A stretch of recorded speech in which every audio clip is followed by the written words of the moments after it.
বিসমিল্লাহির রহমানির রহিম। সুপ্রিয় বিজ্ঞান বিভাগের শিক্ষার্থীরা, তোমাদেরকে স্বাগত জানাচ্ছি আজকের অনলাইন ক্লাসে।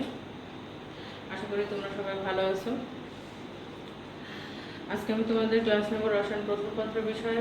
রসায়ন প্রথম পত্রের তৃতীয় অধ্যায় অর্থাৎ মৌলের পর্যায়বৃত্ত ধর্ম এবং রাসায়নিক বন্ধন চ্যাপ্টার থেকে পড়াবো। আজকে তোমাদের পড়ানোর বিষয় হচ্ছে, টপিকের নাম হচ্ছে ইলেকট্রন বিন্যাসের ভিত্তিতে মৌলের শ্রেণীবিন্যাস। ইলেকট্রন বিন্যাসের ভিত্তিতে মৌলসমূহকে সাধারণত 4টি শ্রেণীতে বিভক্ত করা হয়। এগুলো হচ্ছে এস ব্লক 1, এগুলো হচ্ছে এস ব্লক মৌল, 2 নম্বর হচ্ছে পি ব্লক মৌল, 3 নম্বর হচ্ছে ডি ব্লক মৌল, 4 নম্বর হচ্ছে এফ ব্লক মৌল। তাহলে ইলেকট্রন বিন্যাসের ভিত্তিতে মৌলসমূহকে কয়টি শ্রেণীতে বিভক্ত করা হয়? 4টি শ্রেণীতে। একটা হচ্ছে এস ব্লক মৌল, পি ব্লক মৌল, ডি ব্লক মৌল এবং এফ ব্লক মৌল। তাহলে আমরা এগুলো সম্পর্কে একটু সংক্ষেপে জেনে নিই। প্রথমে এস ব্লক মৌল সম্পর্কে আলোচনা করব। এস ব্লক মৌল কারা?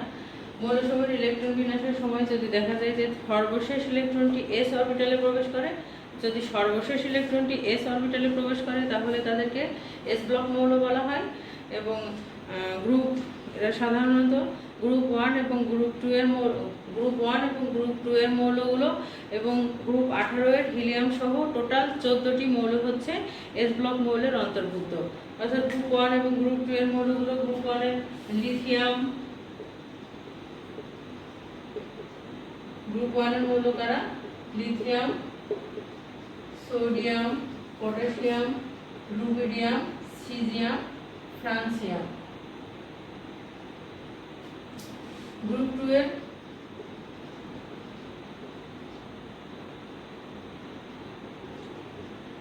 Lilium, magnesium, calcium, strontium, barium, radium. এবং গ্রুপ 18 এর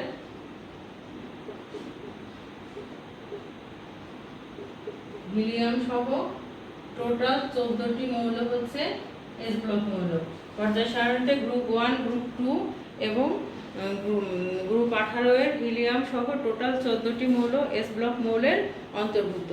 এস ব্লক মৌলসমূহকে আবার 2টা শ্রেণীতে বিভক্ত করা যায়। মূল্য কি? 2টা শ্রেণীতে বিভক্ত করা যায়। একটা হচ্ছে ক্ষার ধাতু আর একটা হচ্ছে মৃৎ ক্ষার ধাতু।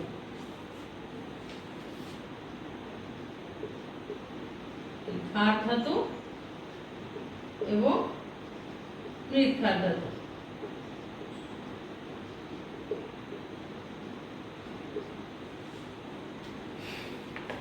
ক্ষার ধাতু কারা? ক্ষার ধাতু হচ্ছে গ্রুপ 1 এর মৌলগুলোকে সাধারণত ক্ষার ধাতু বলা হয়। গ্রুপ 1 এর মৌলের যে সাধারণ ইলেকট্রন বিন্যাস হচ্ছে, ক্ষার ধাতুর সাধারণ ইলেকট্রন বিন্যাস হচ্ছে NS1 ধরনের। আর এরা পানির সাথে বিক্রিয়া করে তীব্র ক্ষার উৎপন্ন করে বলে এদেরকে সাধারণত ক্ষার ধাতু বলা হয়। যেমন সোডিয়াম কি? সোডিয়াম হচ্ছে গ্রুপ 1 এর মৌল এবং এটা পানির সাথে বিক্রিয়া করে দেখো ক্ষার সোডিয়াম হাইড্রোক্সাইড গঠন করে, সেজন্য কি সোডিয়াম ক্ষার ধাতু। এজন্য গ্রুপ 1 এর সমস্ত ধাতুগুলোকে আমরা হচ্ছে ক্ষার ধাতু বলে থাকি। গ্রুপ 2 এর ধাতুগুলোকে মৃৎ ক্ষার ধাতু বলা হয়। গ্রুপ 2 এর ধাতুগুলো ক্ষার ধাতুর মতো অতটা সক্রিয় না, তবে এদের অক্সাইডগুলো সাধারণত মৃত্তিকায় পাওয়া যায়। যে কারণে ক্যালসিয়াম হাইড্রোক্সাইড এই পানির সাথে বিক্রিয়া করে তীব্র ক্ষার ক্যালসিয়াম হাইড্রোক্সাইড গঠন করে।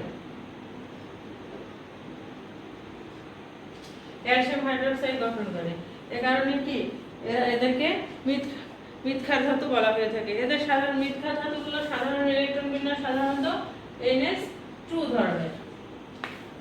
তাহলে এস ব্লক মৌল আমরা পড়লাম। এস ব্লক আমি আবারও বলছি, যাদের সর্বশেষ ইলেকট্রনটি এস অরবিটালে প্রবেশ করে তারা হলো এস ব্লক মৌল। গ্রুপ 1 এবং গ্রুপ 2 এর সমস্ত মৌল এবং গ্রুপ 18 এর হিলিয়াম সহ টোটাল 14টি মৌল হচ্ছে এস ব্লক মৌল। এস ব্লক মৌলের কি গ্রুপ 1 এর ধাতুগুলোকে ক্ষার ধাতু এবং গ্রুপ 2 এর ধাতুগুলোকে মৃৎক্ষার ধাতু বলা হয়ে থাকে। তাহলে এস ব্লক মৌল কি কমপ্লিট। এরপরে পি ব্লক মৌল।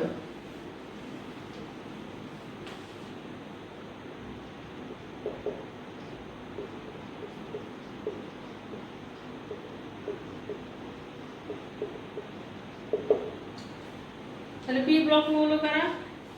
যেসব মৌলের ইলেকট্রন বিন্যাসের সময় দেখা যায় যে যদি সর্বশেষ ইলেকট্রনটি পি অরবিটালে প্রবেশ করে তাহলে তাদেরকে পি ব্লক মৌল বলা হয়ে থাকে। পি ব্লক মৌল কোনগুলো? গ্রুপ 13, 14, 15, 16, 17 এবং 18 নম্বর গ্রুপের হিলিয়াম ছাড়া টোটাল 32টি মৌল হচ্ছে পি ব্লক মৌলের অন্তর্ভুক্ত। কোনগুলো? গ্রুপ 13, 14, 15, 16, 17, 18 এর মোট টোটাল 32টি মৌল হচ্ছে পি ব্লক মৌলের অন্তর্ভুক্ত। তাহলে পি ব্লক মৌলের সাধারণ ইলেকট্রন বিন্যাস হচ্ছে NS2 NP 1 থেকে 6। পি ব্লক মৌলগুলোর মধ্যে গ্রুপ 17 এর মৌলগুলোকে সাধারণত হ্যালোজেন বলা হয়ে থাকে। এদের সাধারণ ইলেকট্রন বিন্যাস হচ্ছে NS2 NP 5 ধরনের। আবার পি ব্লক মৌলের গ্রুপ 16 এর মৌলগুলোকে হ্যালোজেন মৌল কোনগুলো? নিশ্চয়ই তোমরা জানো, fluorine, chlorine, bromine, iodine, astatine, এগুলোকে হ্যালোজেন মৌল বলা হয়ে থাকে। এরা গ্রুপ পর্যায় সারণীতে গ্রুপ 17 স্থান প্রাপ্ত হয়েছে। এখন গ্রুপ 16 এর মৌলগুলোকে কি বলা হয়? চ্যালকোজেন মৌল বলা হয়ে থাকে। চ্যালকোজেন বলা হয়ে থাকে। চ্যালকোজেন শব্দের অর্থ হচ্ছে আকরিক উৎপাদনকারী। গ্রুপ 17 এর মৌলগুলো সাধারণত আকরিক গঠন করে। যেমন ম্যাগনেটাইট, অক্সিজেন এবং সালফার কি গঠন করে। তারপরে হচ্ছে কপার পাইরাইটস আছে।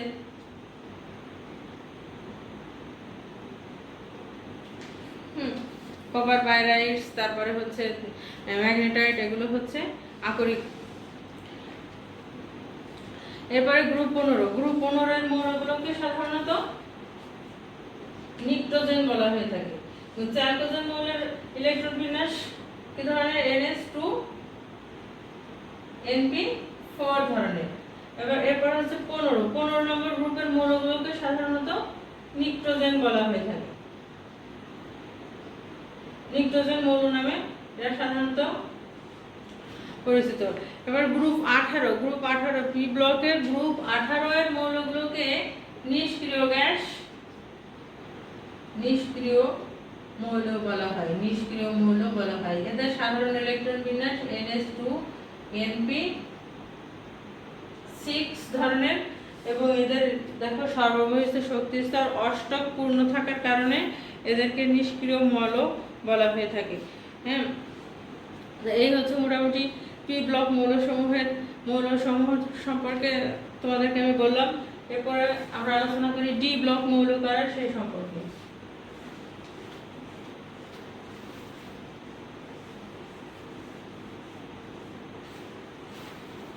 ডি ব্লক মৌল।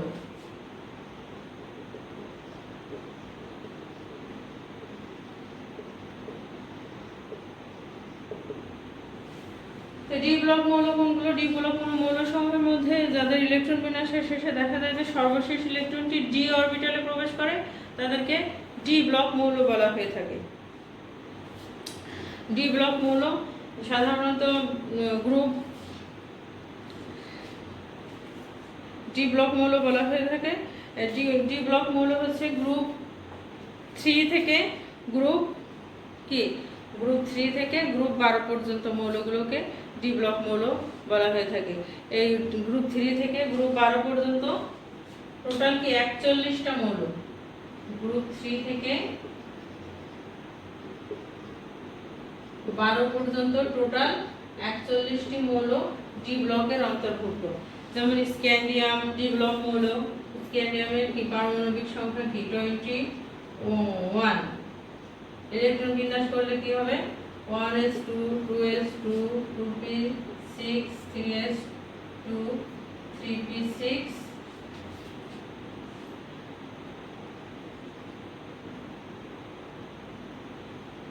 4s2।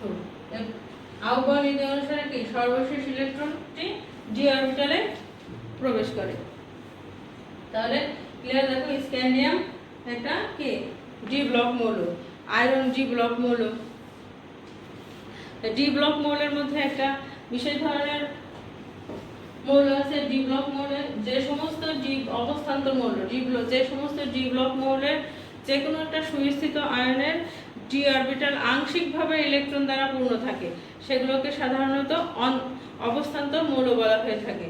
ডি অরবিটাল কি আংশিকভাবে ইলেকট্রন দ্বারা পূর্ণ থাকবে। হ্যাঁ, ডি অরবিটাল শূন্য থাকতে পারবে না, আবার পরিপূর্ণ অবস্থায়ও থাকতে পারবে না, অর্থাৎ D10ও হতে পারবে না। সেগুলো হচ্ছে কি অবস্থান্তর মৌল। যেমন আয়রন একটা অবস্থান্তর মৌল। আয়রনের সুস্থিত আয়ন Fe2+ কিংবা Fe3+ এর ইলেকট্রন বিন্যাসে দেখা যায় যে এদের ডি অরবিটাল আংশিকভাবে ইলেকট্রন দ্বারা, অর্থাৎ D1 থেকে 9 এর মধ্যে থাকে। D1 থেকে 9 হইলে কি যে কোনো সুস্থিত আয়নের ইলেকট্রন বিন্যাসের ডি অরবিটাল 1 থেকে 9 হইলে তাদেরকে অবস্থান্তর মৌল বলা হয়ে থাকে। তাহলে ডি ব্লক মৌল সম্পর্কে আমরা মোটামুটি জানতে পারলাম। এরপরে আমরা দেখি এ ব্লক মৌল কারা।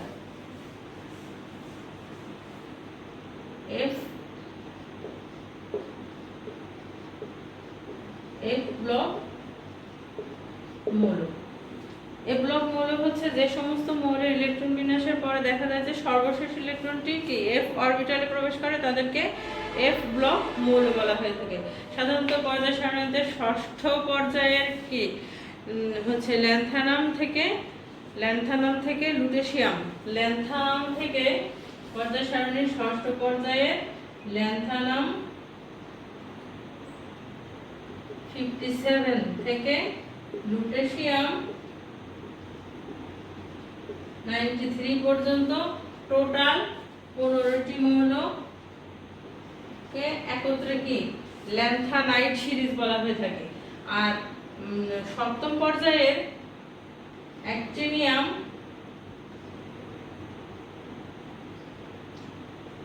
লুটেশিয়াম এটা হচ্ছে 71, অ্যাক্টিনিয়াম 89 থেকে লরেন্সিয়াম 103 পর্যন্ত টোটাল 15টি মৌলকে